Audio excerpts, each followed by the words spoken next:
Welcome into LAFC Weekly. Hi, I am Max Bretos, joining you from outside BMO Stadium. This is the show that gets you up close and personal to all things black and gold. Ahead of the 2023 season, LAFC signed Spanish fullback Sergi Palencia from the French Second Division. At the time, the thought was he'll be a good squad player, maybe fill a gap from time to time. Fast forward 2 years later, Sergi's one of the best fullbacks in the league and is one of the first players in ink put into Steve Cherundolo's starting 11.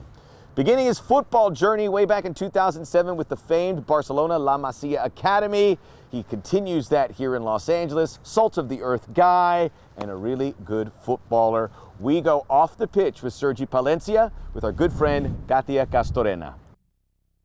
Tillman, nice ball for Palencia. Boanga's gone inside. Now he opens up. Palencia with the cross. Two at the far post. It's a diving header finish from Matty Bogusz. But what a ball that was from Palencia. Sergi, un gusto platicar contigo. ¿Cómo era Sergi de niño? Pues niño normal, con mucha pasión por el fútbol, siempre me ha encantado el fútbol, se tomaba las cosas muy en serio, siempre no me gustaba perder nunca, siempre de risas, siempre recuerdo mi infancia muy feliz, tomándome las cosas muy en serio desde pequeño. Yo siempre era de los que, yo siempre estaba como al límite de ¿qué hacemos con Sergi? ¿Adiós o se queda un año más en Barcelona? Al final, pues como yo era muy trabajador ya desde pequeño y todo, pues siempre me mantenían. Hasta que al final, pues un entrenador pues apostó por mí y las cosas empezaron a ir un poquito mejor y ya pues tuve la suerte de debutar como profesional y de ahí pues todo va un poco más rodado. Pero bueno, como niño también, pues un niño que le gustaba estar todo el día jugando a pelota, también a videojuegos. Un niño normal, ya te digo, y recuerdo mi infancia con mucha felicidad. ¿Qué dirías de la academia del Barça, que es la que te forjó? Es increíble cómo te tratan como un profesional. Ahí no eres un niño y te obliga a madurar rápido. Para mí fue una cosa increíble cómo eso me ayudó en mi vida personal para madurar, para ser más disciplinado, ser más profesional, tener la cabeza bien amueblada. Hablas de esa concentración, ese enfoque desde una temprana edad. ¿Dirías que eso lo adquiriste o que ya era parte de tu personalidad? En parte yo creo que eso ya lo tenía, pero ahí como que lo desarrollé.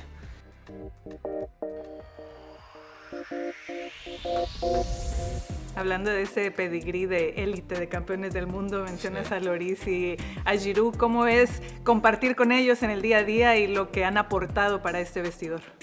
Es increíble tener a jugadores así. Encima, aquí en el LAFC lo hacen muy bien. No solo eligen a grandes jugadores, sino a personas top. Tanto Giorgio, como yo no estuve con él, pero Bale, Carlos Vela, ellos dos. No solo son gente que en el campo te ayuda, sino que fuera son impresionantes. Con todo lo que han hecho en sus carreras. Y vienen aquí, son uno más, intentan ayudar. Esa humildad, la verdad que es una de las cosas que más me sorprenden de ellos y bueno, estoy muy agradecido con ellos por lo que nos ayudan y bueno, hasta Hugo en los partidos de pretemporada gritando, exigiendo a la defensa que haga los trabajos, exigiendo que no seamos perezosos, que nos lo tomemos en serio. Ahí es donde ves por qué han llegado donde han llegado y aquí las casualidades no existen. ¿Dirías que hay algún mensaje que te marcó que recuerdes? Te diría de alguna persona con la que trabajé el aspecto mental y todo, que me decía, tú céntrate en lo que tú puedas controlar. Es una frase que hemos escuchado mucho y que es muy habitual, pero a la hora de aplicártela yo creo que tanto al fútbol como para otros aspectos yo creo que a mí me ha servido mucho. Es verdad que a veces pues yo podía perder mucho tiempo, el entrenador no me pone, es que el entrenador esto, es que mis compañeros esto, es que mis padres, Y al final pues aprendes a decir, vale, todo eso está muy bien, pero tú ¿qué puedes hacer? Porque es lo que tú puedes controlar. Entonces, Pues bueno, es decir eso, cambiar un poco el chip, ¿vale? Yo a lo mío. Y eres más feliz cuando te centras en ti, tienes la conciencia tranquila de que tú estás haciendo las cosas bien. Enhorabuena, Sergi, y lo mejor. Gracias por todo. Coming up on LAFC Weekly. After 2 CONCACAF Champions Cup final appearances, the Black and Gold prepare for another CCC run. LAFC Weekly is presented by BMO, official bank of LAFC. By Stater Brothers Markets, fresh, affordable, community first. And by Pacific Office Automation, official partner of LAFC.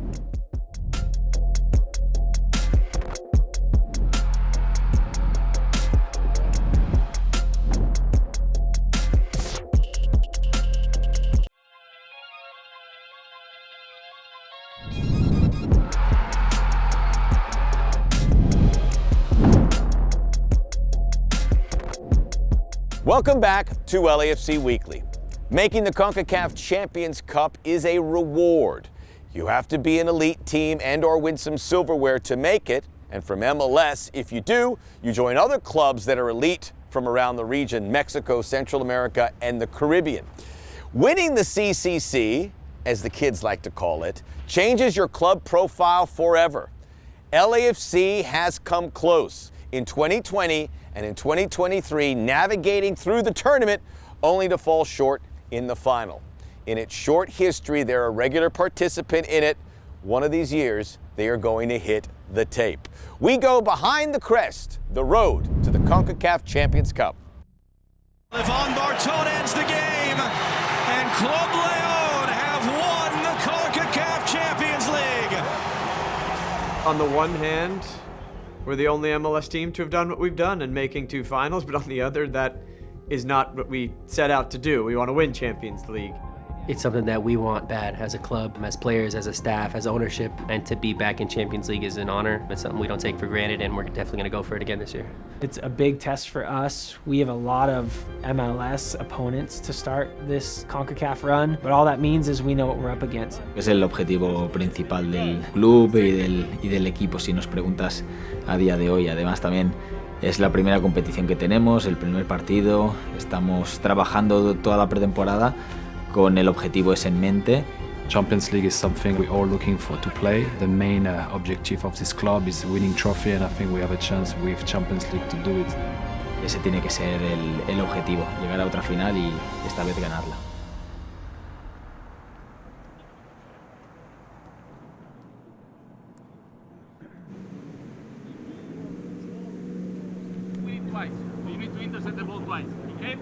If we are taking the Champions Cup seriously, we need to finish roster now.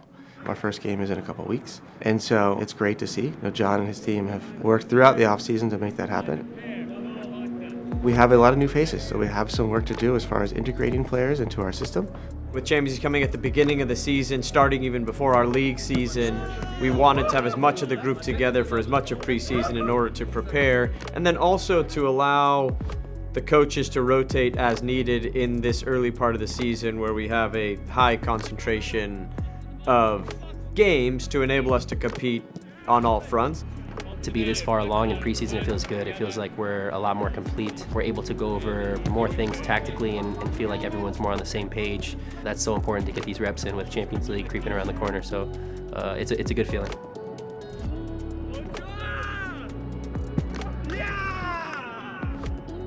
The other thing that depth provides is not just the ability to rotate, but the day-to-day competitiveness to get a starting spot, to get on the bench even with this group. If everybody stays healthy, and obviously you have to be prepared for injuries as well, we feel like this is, in a sense of sheer numbers and where the senior roster is, along with some of the young players coming through from the academy, it's a really strong and deep group.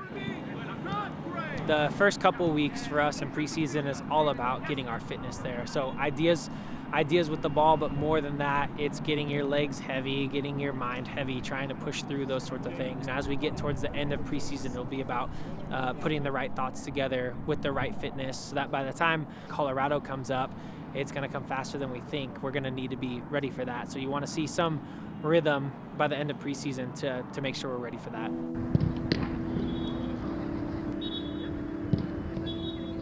We're preparing for Champions League by going one day at a time. We know that the preseason's maybe not as long as any of us would like, but when it's time to go, we're going to be ready.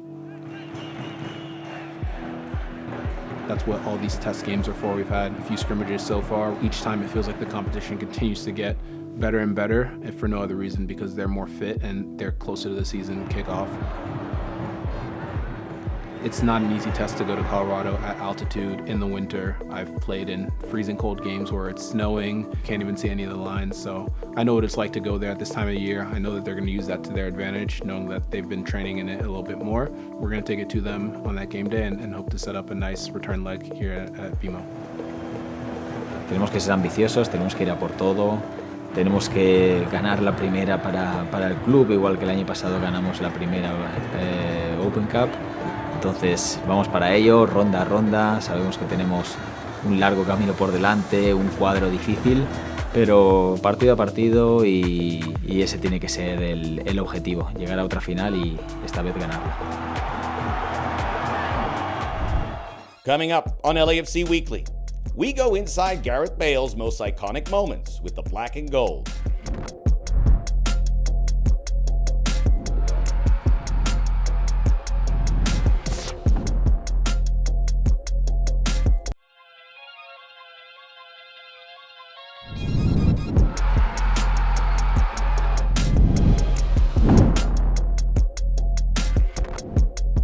Welcome back to LAFC Weekly. When you mention the name Gareth Bale, you think of one of the most illustrious players of his generation. And a dozen images come to mind. Perhaps it's the great 7 years he spent with Tottenham Hotspur, which set the table for him to go to Real Madrid, where he scored some incredible goals on his way to lifting 5 Champions League trophies. Or the magic he was able to wield with Wales, leading his country to the World Cup for the first time in over 50 years. While his time at LAFC was short, he still scored arguably the most famous goal in league history. An icon in every sense, Gareth Bale is this week's Call Jacob Iconic Player.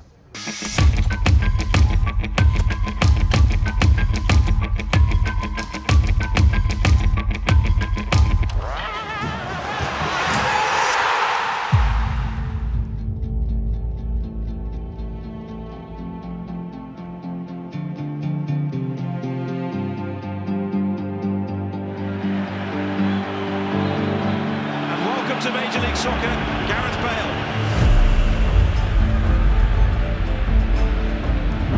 And here is Bale. And immediately a cute touch for Cifuentes. Arongo. He's got Bale with him. And he gets it out to Bale. Here's Gareth Bale against Isi.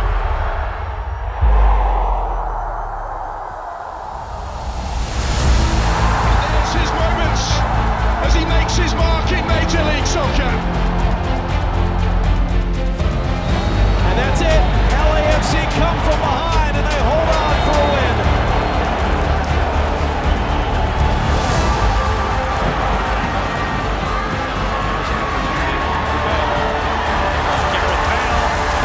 Gareth Bale will score!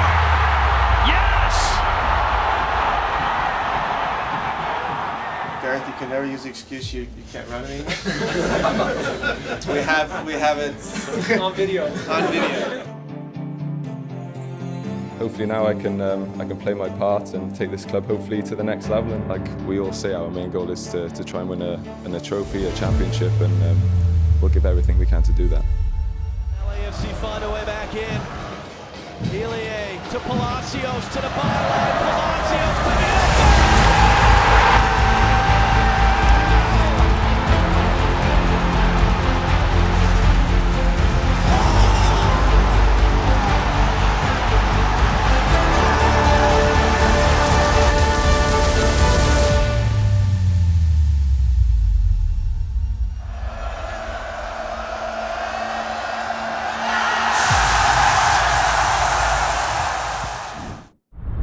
Coming up on LAFC Weekly, we go inside the impact the black and gold has on the community and the fans.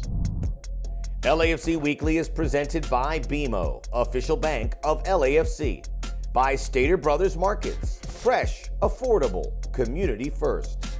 And by Chick-fil-A, proud partner of LAFC.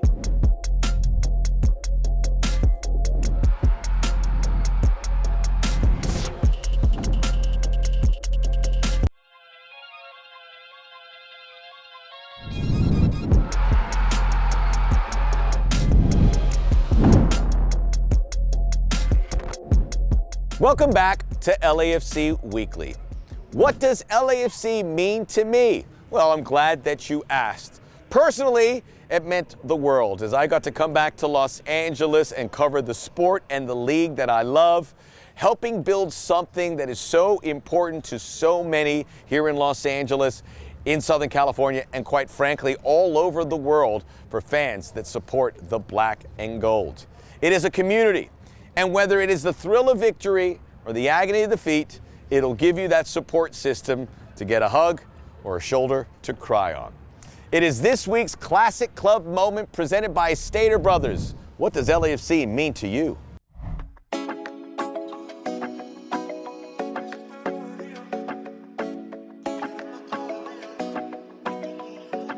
The club means everything to me because we have the players, the fans, everybody loves the team, everybody respects the team, and it's just fun.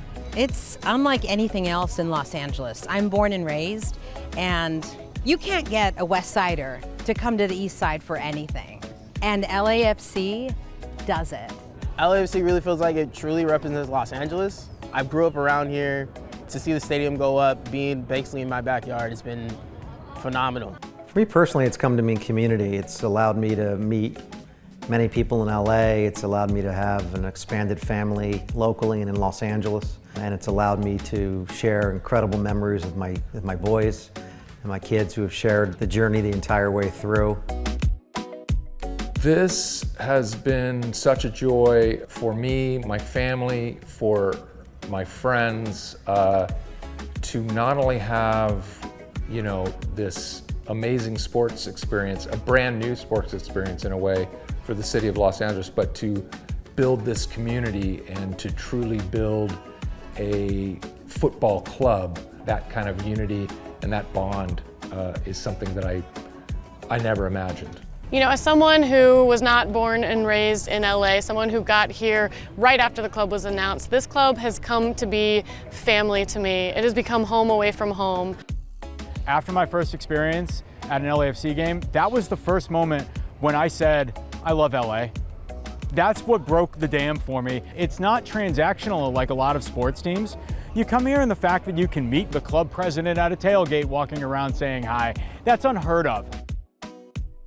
I'm proud of what LAFC means to our community, to our city, to all of those of us that follow the team, and it's something that has kind of created like an emotional connection in a way that few things can.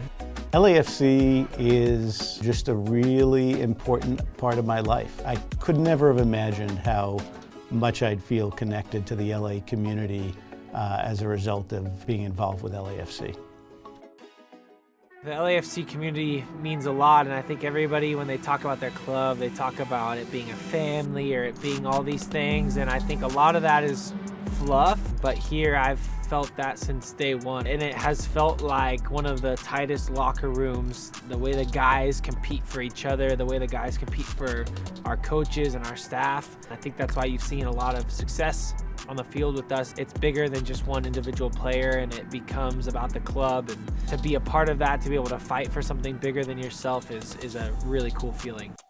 When you have that kind of connection with your fan base, great things are going to happen, and the guys are going to feel it on the field, and they're going to want to win trophies for the club and for the fans. So I think since the conception 10 years ago, you can't really write it better, right?